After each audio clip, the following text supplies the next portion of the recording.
Olá, sejam muito bem-vindos em mais um programa Café de Negócios. E no programa de hoje eu estou com um profissional da área da gastronomia, o Augusto Francischinelli. Seja muito bem-vindo, Augusto. Muito obrigado, Érica. Obrigado pelo convite. É um prazer imenso estar aqui do seu lado. Muito bom ter o Augusto aqui conosco. E o Augusto hoje, ele atua no segmento de buffet. Hoje ele é um grande empresário aqui da cidade e ele vai nos contar um pouco da história. E você que é da área da gastronomia, tenho certeza que você vai se motivar com as histórias aqui do Augusto. Augusto, seja muito bem-vindo, é muito bom ter você aqui. Conta para os nossos telespectadores, quem é o Augusto? Vamos lá. Augusto é nascido aqui em Itu mesmo, tá? Tenho 30 anos hoje, casado com uma filha pequena. Minha infância foi uma infância boa, diria assim, meus pais eram empresários, meu pai tinha uma padaria na cidade de Itu, então foi uma infância muito boa, mas veio uma crise, lá para o meados dos anos 90, e a família acabou perdendo esta empresa na cidade de Itu. E naquela época eu estudava no Colégio Objetivo, fiz o fundamental lá, e nos últimos anos as coisas se apertaram e aí começou a ficar difícil para o meu pai pagar a escola. E a gente via toda essa dificuldade, mas você era criança, você não tinha essa noção ainda de que é difícil, os pais não querem passar isso. E consegui terminar o fundamental lá. Quando eu saí de lá, eu falei, olha, Augusto, agora não tem mais jeito, o pai perdeu a empresa, tem que se virar. Então, eu comecei a trabalhar, na verdade, com uns 13 anos, 13 para 14 anos, comecei a ajudar no sítio. E aí as coisas foram acontecendo, fiz o meu ensino médio no IBAL, que também foi um choque de realidade muito grande, porque eu saí de uma escola particular para o IBAL, então eu senti muito essa diferença, apesar de ter pego uma parte já dessa crise, então já entendi o mundo que eu estava vivendo, comecei a trabalhar também já cedo, então estava meio no meio do caminho legal aí. O IBAL me deu uma formação legal de pessoa mesmo, de humano, do quanto é importante você valorizar o próximo e o quanto eu precisava crescer para me tornar um bom profissional. Augusto, você é filho único ou não? Não, tenho mais dois irmãos, dois irmãos mais novos, certo. Que eu falo que pegaram a fase ruim, porque eu peguei ainda a fase boa para curtir, eles pegaram a fase mais complicada, mas que a gente é muito apegado, inclusive a gente cresceu muito junto e sempre dando a mão um para o outro para poder crescermos juntos, né? Dois meninos? Dois meninos, em casa só tem menino. Aí a princesinha agora é a minha, que nasceu faz pouco tempo. E aí eu me formei lá no IBAL, né, no terceiro ano, e aí vem aquela dúvida, né? O que você vai fazer, como que vai ser? Eu passei uma fase, né, desse do IBAL também, onde a família em casa estava com muita dificuldade, muita crise, meus pais brigando muito, a gente estava quase passando fome, minha mãe teve que sair de casa um período porque a gente estava bem complicado, ela ficou com medo de a gente passar fome, então ela fugiu de casa realmente. Puxa vida. Ela ficou acho que 3 meses afastada, a gente não sabia onde ela estava, como ela estava, e a gente percebeu que eu precisava, eu como mais velho da casa, dar um resguardo para os meus irmãos e para o meu pai também. Certo. E a gente começou a lutar, a correr atrás e tinha que fazer reforma da casa, então eu não tinha dinheiro para pagar pedreiro, eu que ia reformar a casa, eu que quebrava isso, eu que reformava aquilo. Isso você estava com quantos anos, Augusto? Eu estava com 14, 15 anos. Tá. Indo para 16 eu acho que eu já estava. E meus irmãos sempre assistindo isso, né? A mãe voltou um dia, ela apareceu, depois ela contou toda a história do que tinha acontecido, do medo de ver os filhos passando fome, ela entrou em desespero e foi embora. E aí nós conversamos e decidimos lutarmos todos juntos. E aí continuamos batalhando, meu pai para um outro emprego, minha mãe para um outro emprego e eu em outro emprego. Eu comecei numa autoelétrica, né, que eu não gostava de trabalhar lá, trabalhava porque realmente precisava trabalhar. Você fazia o quê, Augusto? Eu era almoxarifado, só pegando peças e não gostava muito. Eu falo que foi um dos piores empregos que eu tive, porque você vai trabalhar infeliz, é a pior coisa que tem nesse mundo, né? Você tem que trabalhar contente. Mas foi de lá que eu aprendi que eu precisava correr atrás do meu sonho. Eu tinha muitos sonhos, eu acho que o meu maior sonho até hoje é conseguir ajudar as pessoas. Legal. Eu falo que eu preciso muito ajudar as pessoas e lá que eu comecei com essa ideia de, preciso fazer algo para ajudar. E aí sonhei várias coisas, eu vou ser médico para poder ajudar as pessoas, eu vou ser advogado, mas nada encaixava naquilo que eu sentia. Vou ser advogado, não batia aquele plim no coração, falando, é isso que você vai ser. Até um dia que eu cheguei em casa e falei pra minha mãe assim, mãe, pai teve padaria, você cozinha super bem, eu amo, eu acho que você fazer gastronomia, você é chefe de cozinha. Ela falou assim, não, você tá ficando louco, chefe de cozinha. E você já cozinhava ou não? Cozinhava pouco em casa, cozinhava muito pouco. Dava os palpitinhos assim, mãe, põe um temperinho aqui, mãe faz aquilo, mãe faz aquilo. Ela falou, mas como assim faz aquilo? Né? Mas aí eu falei, não, eu vou ser chefe de cozinha. Aí veio um problema sério em casa, porque a impressão de que chefe de cozinha vai ser cozinheiro de bar, cozinheiro de um boteco e não um chefe de cozinha renomado, né? Ou então as pessoas querem que você seja o chefe de cozinha. E aí você tem que entender o que é a verdadeira gastronomia para ver se você pode chegar a ser um chefe de cozinha. Sim. Mas eu entrei, prestei faculdade, fiz CEUNSP, entrei na CEUNSP e eu entrei no CEUNSP em 2006 e comecei a trabalhar no meio de 2016 num restaurante, aqui em Itu também. Que eu devo muito àquele restaurante, porque eu aprendi muita coisa lá. Eu falo que o chefe de lá me deu muitas noções do que é a gastronomia, mas foi um lugar que eu sofri muito também, porque eu era o único paulista trabalhando naquele lugar. Certo. Então, assim, as pessoas tinham muito preconceito, porque nunca nenhum paulista trabalhou em um restaurante. Quando trabalhou não durou mais que uma semana. Então, a gente sofria muito. Tinha muita coisa que deixavam de propósito para mim poder fazer, muita limpeza dura, que não precisava ser daquele jeito, eu tinha que fazer. Isso é importante você dizer, porque eu também tive a possibilidade de dar aula praticamente quase 10 anos, né, mexendo com a área da gastronomia, e é importante você dizer isso até para o nosso aluno que está ouvindo lá. Às vezes a gente pensa que vai entrar como chefe, né? O chefe da cozinha, né? E aí, Augusto, como é que muito mais difícil. Você acha que você faz faculdade, né? Você vai sair já colocando a sua doma branca, seu chapéuzinho branco, e fala assim, eu vou só decorar um prato, assinar um cardápio e vou ser o chefe. Muito pelo contrário. Você escolheu o vinho, né? Você tinha um professor que falava para mim, Matinho, a gente tem que queimar muita barriga no fogão para conseguir tornar um chefe de cozinha. E aí eu descobri, né, que tem que queimar mais de anos de barriga de fogão para se tornar um chefe de cozinha. Né? Mas assim, tudo que a gente sofre tem também um porquê e é um aprendizado. A gente aprende muito com todo o sofrimento que a gente tem. Na verdade, não é um sofrimento, é um aprendizado para a vida que a gente tem. E foi de lá que eu tirei muita coisa que eu tenho na minha vida hoje, aprendendo muitas coisas lá, que eu tirei lá. Mas também trabalhei acho que 6 meses e eu vi que não era aquilo que eu queria. Eu queria gastronomia para mim, mas não para mim estar presente dentro de uma cozinha. Augusto, me fala uma coisa. Você ficou 6 meses no restaurante, né? Você deve ter desenvolvido muitas habilidades, né? Quem era o Augusto antes de entrar no restaurante e o Augusto depois que saiu do restaurante? Eu diria que eu era um Augusto filho de papai, perdido, achando que eu seria o grande chefe de cozinha de Itu, o grande chefe de cozinha da família, e eu saí de lá o Augusto homem. Sabendo administrar a mim mesmo, que é o mais importante hoje no profissional, sabendo ter respeito com o próximo, com as limitações do próximo, e entendendo algumas atitudes que os próximos tomam. Eu entendi que algumas coisas que faziam para me prejudicar na empresa não eram para me prejudicar, era um medo que eu tomasse o lugar de alguém dentro da empresa. Então eu me tornei muito mais profissional e muito mais homem com aquilo que eu aprendi dentro daquela empresa. Por mais difícil que tenha sido, foi muito bom para mim crescer profissionalmente daquele jeito. Augusto, me conte, tem alguma curiosidade nesse meio do caminho que aconteceu com você? Curiosidade? Eu desisti um pouco da gastronomia. No finalzinho da faculdade, eu falei, não, eu vou desistir da gastronomia porque eu acho que não vou chegar a lugar nenhum. A família pressionando muito, porque, né, meu pai e a mãe falaram, não, Gu, vamos lá, agora a gente vai até o final, mas os externos pressionam muito, né? E é um ramo que parece ser fácil, uma faculdade um pouco mais curta. Aí eu falei, não, eu vou desistir e vou fazer outra coisa. Aí eu parti um pouco para a administração. Entrei para trabalhar num hospital, aqui em Itu. Mas você concluiu o curso de gastronomia? Concluí o curso de gastronomia. E falei, não quero mais, vou fazer outra coisa. Aí comecei a fazer um curso de administração, mandei o currículo no hospital e fui contratado pelo hospital. Trabalhei 23 dias no hospital. Entreguei minha carteira de trabalho meio-dia no hospital. 1h da tarde, na hora do meu almoço, uma amiga me ligou. Falou, Augusto, tá abrindo um buffet aqui em Itu, estão precisando de auxiliar de cozinha, você não quer tentar? 1h30 da tarde, voltei do meu almoço, pedi a conta no hospital. Então, assim, para mim foi uma loucura muito grande, mas eu tinha uma percepção de que aquilo não era para mim. E que aquele buffet talvez fosse o meu destino, fosse o que eu precisava encontrar. E eu fiz a minha entrevista no sábado, no dia 10 de janeiro, no buffet, e dia 11 estava trabalhando no buffet. Então eu desisti da gastronomia e voltei para a gastronomia em tempos recordes, né? Não deu nem 30 dias. Não deu nem 30 dias, E aí a gente começou no buffet, fazem 8 anos que eu estou lá. Eu entrei lá como auxiliar de cozinha, trabalhava 8, 9 horas por dia, tinha uma cozinheira já lá também. Augusto, e remuneração, né? Porque você troca uma área corporativa, que a gente sabe que a remuneração muitas vezes é um pouco maior, dependendo do nível que você vai entrar dentro da gastronomia. E aí, como foi lidar com isso? Eu ganhava em torno de 30 vezes mais quando eu trabalhava na administração. Nossa. Quando eu fui pro buffet, eu ganhava em média de 10, 15 reais cada 8, 9 horas trabalhadas. Trabalhadas. E eu lembro ainda que tinha um pessoal que trabalhava que reclamava que ganhava 70, 80 pelas horas. Mas como eu sempre pensei assim, não me importa o quanto eu vou ganhar, mas o quanto eu vou adquirir de experiência para aquilo que eu quero chegar. Então, tudo que me pediam para fazer, eu estava fazendo da melhor forma possível. E, às vezes, até dando meus palpites. Viu? Isso não é desse jeito, isso assim fica melhor.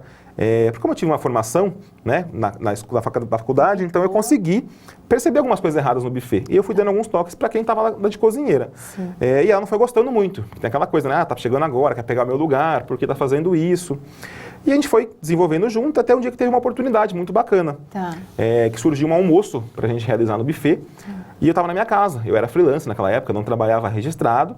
estava por festa, e a dona do buffet me ligou. Isso você era solteiro? Eu era solteiro, não tinha nada, tinha meus... Quantos anos você estava? 20 anos, eu acho. 20? Meus 20 anos. Não podia se dar o luxo de... Sim, então eu estava na minha casa, tranquilo, ela me ligou, falou, Augusto, a gente tem um almoço domingo. Eu falei, legal, você quer que eu vá trabalhar na festa? Não, eu quero que você faça o almoço. Eu falei, mas e a nossa cozinheira? Ela falou, não sabe fazer. Eu falei, então eu vou fazer um almoço para você, não tem problema. E aí foi o dia que eu entrei no buffet realmente como cozinheiro. Legal. E fiz aquele almoço. E aí a partir desse dia, então, do dia 13 de janeiro, que surgiram as coisas aí, começaram a acontecer na minha vida profissionalmente e empresarialmente também. Augusto, até aproveitando o gancho do que você estava falando agora, o nosso programa Café de Negócios tem o objetivo de ouvir histórias empreendedoras. E é impressionante como praticamente todos os empresários têm a mesma história. O dar um passo para trás, ou abrir mão de ganhar 30 vezes mais e ganhar muito menos, né? E eu acho incrível porque é o que faz a gente chegar, né? Sim. É você dar esse passo para trás, né? O medo de voltar para trás é grande. Você não sabe se você vai ter forças para conseguir. Sim. E o comodismo de onde está também é muito complicado. Você está acomodado, eu estou bem aqui, estou legal aqui assim, por que eu vou para trás se eu posso só caminhar para frente? Sim. Mas o que te faz andar, não 2, mas 4, 6, 10 passos, é aquela voltinha para trás que você deu. Você precisa pensar assim, eu não vou perder, eu vou ganhar. Eu vou ganhar. Mas é muito difícil para a gente estar envolvido nesse ramo, falar assim, eu vou voltar para trás agora para depois poder andar. Tá. E como foi receber um convite para sair da condição de auxiliar e fazer o seu cozinheiro da festa? Primeiro foi um susto, aí sim vestir a doma, né? Aí o chapéu do chefe. O chapéu branco do chefe, o nominho do Augusto ali. O chapéuzinho maior, né, do chefe, né? Foi assim um susto, porque você não está preparado, né? Você está na sua casa, tranquilo, você é só auxiliar de cozinha. Sim. Você não tem a responsabilidade de fazer para alguém alguma coisa ali. Apesar de estar preparado na faculdade, uma coisa é a faculdade, que não te prepara para o momento específico. Sim. Né? Outra coisa está no momento lá. Então, assim, mas como eu sempre quis, é algo que eu sempre sonhei, e eu tenho muito isso pra mim, eu sonho muito com algumas coisas, e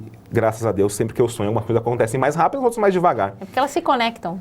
Sim, né, e eu tava na semana que eu entrei no buffet, falei, não, eu vou tornar chefe de cozinha esse buffet aqui, vou mudar isso aqui e vou pra frente. E fui convidado, eu falei pra ela, não, eu vou, tô aí no domingo. Fiz o almoço, foi um sucesso, todo mundo elogiou muito.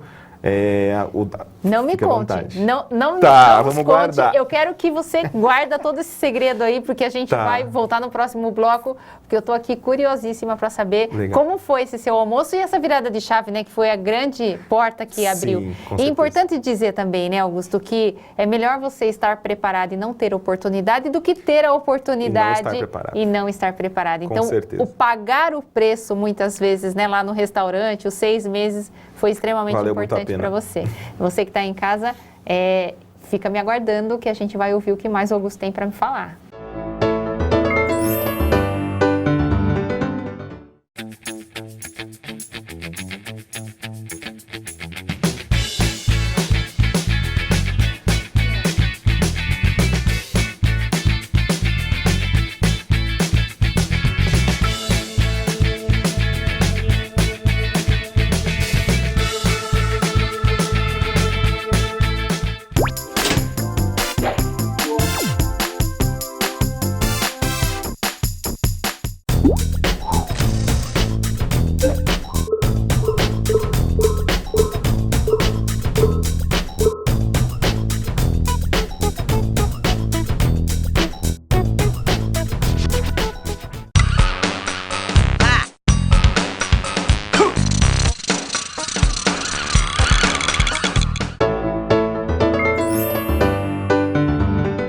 Estamos de volta no segundo bloco do nosso programa Café de Negócios, um programa que tem por objetivo conhecer empreendedores e as suas histórias de sucesso. E no programa de hoje nós estamos aqui com Augusto Francischinelli, um profissional da área da gastronomia, que deixou aqui a gente super curioso para saber como é que foi esse convite que ele teve para fazer o seu primeiro almoço. Conta para nós, Augusto.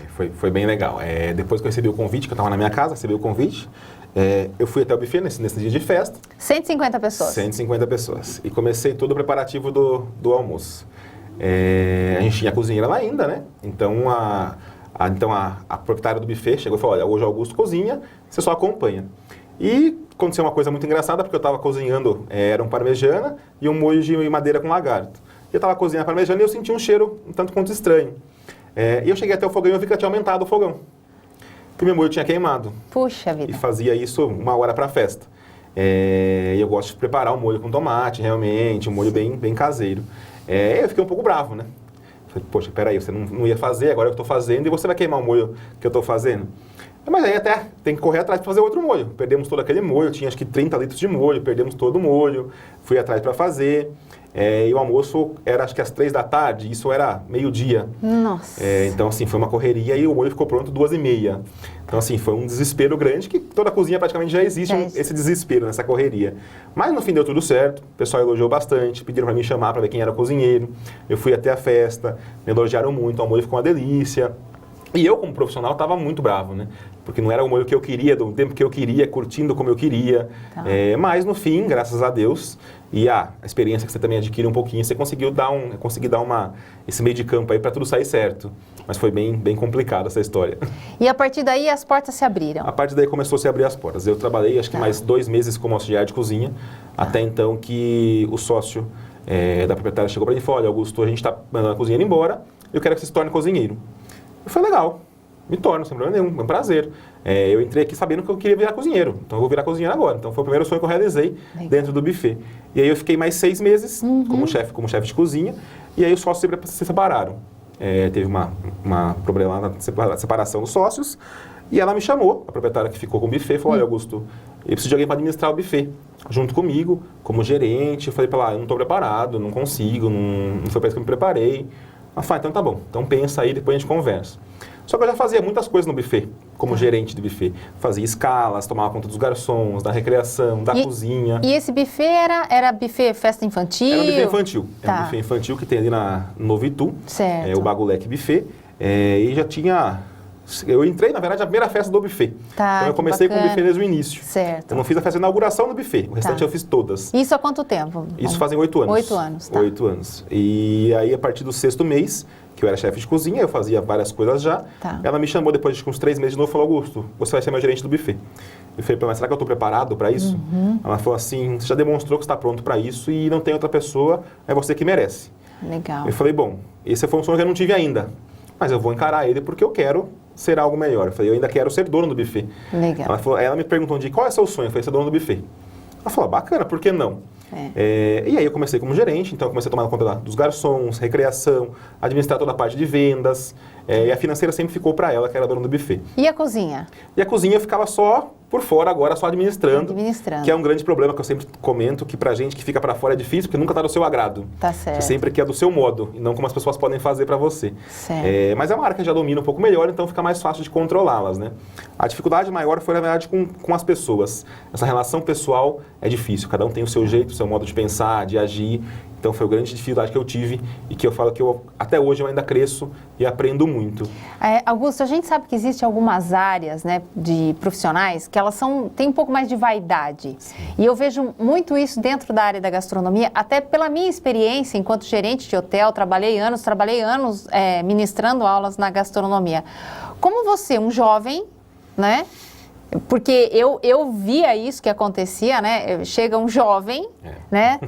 Formado em gastronomia, porque a grande maioria dos profissionais que trabalham nessa área não tem formação acadêmica, embora eles sejam excepcionais, acima da média, e de repente chega você, né, um menino com a doma, né, tecnólogo em gastronomia. Sim.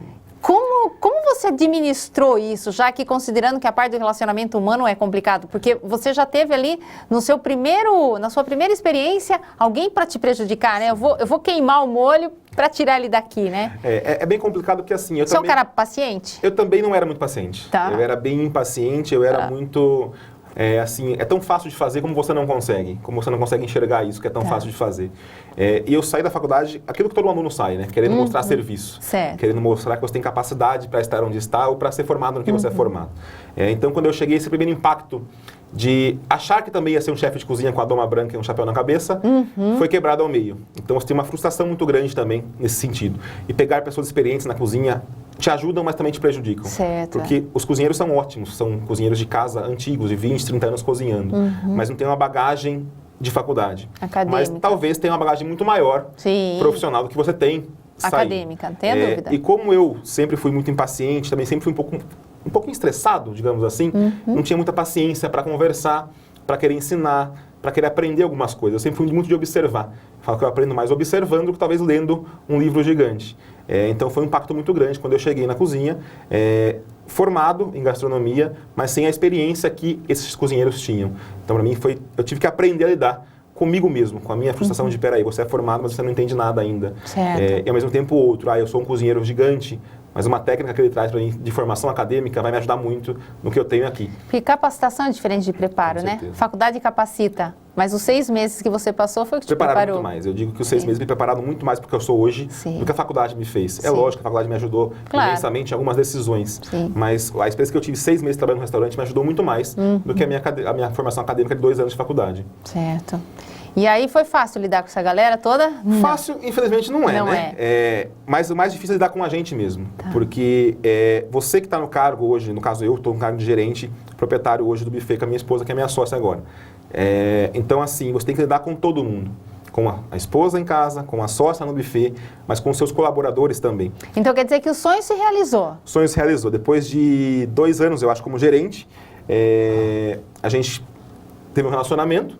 Eu e a minha esposa agora, né? Que é a minha esposa. E aí eu me tornei o dono do buffet. Mas ela me falou assim, o que você quer agora pra vida? Eu falei, eu quero ter um outro buffet. Eu falei, não quero parar aqui, eu quero crescer, eu quero fazer esse buffet crescer, eu quero esse buffet ganhar prêmios, eu quero que esse buffet seja o melhor da cidade. E a gente foi batalhando muito para isso. Eu falo que lá no buffet eu sou muito o que sonha, o que faz as loucuras, e ela muito é que pensa. Ela age mais no racional e eu mais no emocional. E a gente trabalhou aí esses 5 anos juntos. Nós temos aí hoje 13 prêmios lá na parede, graças a Deus, de trabalhos bem sucedidos, bem realizados. Mas é um trabalho constante. A gente mexe com muitas pessoas. Eu tenho hoje 75 colaboradores que trabalham para mim, entre diretos e indiretos. E muitos deles são jovens, adolescentes, que fazem a parte da recreação. Então essa coisa de aprender a lidar com as pessoas é muito complicado. Mas eu tive que aprender a lidar comigo primeiro. Porque eu sempre achei que eu pudesse mudar muitas coisas no mundo, que eu pudesse mudar as pessoas, a cabeça das pessoas pensarem. Quando eu percebi que eu precisava mudar a mim, não ao mundo, foi que veio a realidade do que é ser um empresário, do que é ser um profissional. Porque eu falei, não, para mim mudar alguém, eu preciso mudar a mim. Eu não posso mais ser tão estressado, tão impaciente. Tenho que conversar melhor, passar melhor o que eu preciso. Até com o relacionamento com a minha esposa na empresa. A gente confundia muito algumas coisas. A gente consegue separar um pouquinho melhor o que é empresa, o que é casa. E as coisas começaram a fluir muito melhor. E aí, há 1 ano, surgiu uma oportunidade de um outro espaço. Na verdade, nós estávamos para desistir um pouco do que a gente tinha. A gente estava um pouco cansado, porque trabalha todos os fins de semana, feriados. Nós íamos desistir do que nós tínhamos, íamos colocar a venda na empresa e íamos mudar de país. Você fez gastronomia, Augusto, eu trabalho muito bem com doce. Vamos mudar de país, vamos montar uma doceria em outro lugar. Vamos. Começamos a correr atrás de passaporte, para nossa filha pequena, tudo mais. Acho que no mês do passaporte surgiu uma oportunidade de comprar um outro espaço. E nós ficamos assim aí, aquela coisa, compro ou não compro, invisto agora numa época ruim, para se investir, ou não. E aí eu com as minhas loucuras, né, falei para ela assim, eu acho que é a hora de fazer, eu vou lá conversar. Fui até lá, negociei e adquirimos um novo espaço. Mas nós não queríamos um espaço com o mesmo nome, que já existia esse buffet aqui em Itu. Então nós mudamos o nome, mudamos a estrutura e mudamos para outro lugar. E agora nós estamos com 2 buffets na cidade de Itu. Legal. Conseguimos crescer aí. E agora a gente está com outros projetos também. Nós vamos montar agora uma fábrica de salgados, unindo o útil ao agradável, né? Sim, então, porque você se torna fornecedor. Sim, eu digo que é mais uma loucura minha, que ela não queria, e eu falei, não, nós vamos fazer. E fora alguns aí que estão entrando agora no meio também, que estão surgindo pra gente. Augusto, conta pra nós alguma curiosidade no meio da gastronomia. Algum fato, alguma coisa que aconteceu. Conta pra nós. Acho que foi numa festa que aconteceu no buffet também, faz acho que uns 4 anos, a gente servia petit gâteau de sobremesa, o petit gâteau bolinho que é o brownie com o sorvete. Chocolate com sorvete. E estavam todos assados, uma festa de 140 pessoas, todos estavam assados 150, porque eu sempre faço um pouquinho a mais, né? Todos assados. Quando de repente eu fui desenformar o primeiro, ele estava mole. A minha esposa ficou um pouco nervosa, fui desenformar o segundo, também não estava no ponto. O terceiro a mesma coisa, o quarto a mesma coisa. E isso já tinha lá na hora do parabéns. O parabéns estava cantando e o pessoal queria comer o bolo. E aí entrou todo mundo em desespero, a cozinha ficou toda desesperada, minhas auxiliares de cozinha, minha esposa, todo mundo em choque. Eu falei assim, gente, eu não tenho tempo para entrar em choque, a gente precisa resolver o problema. Sim. Foi quando eu criei o petit gâteau na taça. Que nós servimos lá o petit gâteau na taça agora. Então eu peguei esse brownie, que na verdade deu errado, coloquei ele na taça com o sorvete em cima, cobertura de chocolate e foi um sucesso na festa. Todo mundo amou. Sensacional. Mas só quem trabalhou na cozinha sabe o desespero que foi para conseguir transformar aquele petit gâteau num petit gâteau na taça e sair a festa comprometido. Mas eu não posso deixar de dizer que, parabéns, né? Porque isso é ser empreendedor, né? É construir o avião no voo, né? Não dá pra gente... difícil. Exatamente isso. Então, esse é o diferencial. Que existe aquele que quer ser e existe aquele que tem competência para ser, né? E construir o avião no voo é muito difícil, é né? muito a gente tem muitos sonhos, né? mas a gente não tem muito como saber realizar esses sonhos, né? A gente sonha no meio do caminho, mas não tem essa iniciativa de realizar. Eu acho que você não pode ficar esperando. Eu falo muito isso com a minha esposa no buffet. O tempo que a gente perde, às vezes, se estressando. Ou esperando que alguém faça, você vai e resolve o problema. E tá feito. Augusto, você começa a contar a sua história, né? Sua história começa muito boa, né? Um menino que nasce dentro de uma família de empresários e que, de repente, perde tudo, né? E que passa muitas dificuldades e que a mãe fica ausente por 3 meses e que acaba praticamente que assumindo ali a posição na casa. É muito difícil da família. Quando você olha para trás e você vê toda essa história e você olha hoje? Eu diria que valeu a pena. Valeu a pena cada noite mal dormida, valeu a pena cada choro, valeu a pena cada desespero, valeu a pena cada dia sonhando em ser algo. Eu sou uma pessoa que sonho muito. Inclusive, como eu te falei, o dia que você me convidou, estar aqui foi um sonho. Eu falei, eu quero estar lá junto com a Érica. Então, eu continuo a sonhar muito. Eu acho que sonhar vale a pena, mas só sonhar não traz nada. Se você não buscar alguma coisa, não traz nada. E a gente tem que entender que todo o sofrimento que a gente passa hoje é um aprendizado. Ninguém sofre sem aprender. A diferença de crescimento é essa. Você pode sofrer e ficar se martirizando porque sofreram, ou você pode sofrer e falar, eu aprendi com isso, não cometerei o mesmo erro, não sofrerei mais igual. Então, eu acho que valeu cada segundo a pena e continua valendo, porque a gente nunca para de sentir alguma coisa, de sofrer por alguma coisa, mas sempre vai valer a pena quando você tem um sonho e busca realizar esse sonho, que é o mais importante. Eu ficaria aqui conversando com você muito mais horas. E o nosso programa é curtinho, a gente tem que terminar. Mas eu vou deixar aquela câmera para você ali, olha, para você agradecer quem você quer agradecer. Esse momento é seu. Vai lá. Obrigado. Primeiro, agradecer a Deus, né? Porque sem Ele nós não seríamos nada. A meu pai e minha mãe, que sem eles também, não sei porquê, estaríamos aqui até hoje. Me deram toda a chance. Quando todos falavam que eu não conseguiria, foram vocês que falaram que eu conseguiria. Muito obrigado pela força, muito obrigado pela ajuda, pela competência que me deram. A todos que passaram por mim, todos os meus professores, todos que me orientaram a me tornar algo melhor, a me mostrar o que eu poderia ser. A minha esposa, que acredita nas minhas loucuras, acredita no que eu sou, no que eu penso, no que eu faço. E a minha filha, que nasceu faz 1 ano e meio, que me deu sentido a muitas coisas na vida, que me faz acordar e dormir pensando em fazer algo melhor para ela. Só tenho a agradecer por tudo e mais uma vez por estar aqui com você. Muito obrigada. Obrigado. Eu tenho certeza que você que está em casa adorou a entrevista, pode ser até que você tenha se espelhado aí na história do Augusto. E eu te espero no próximo programa com novas histórias. Até lá!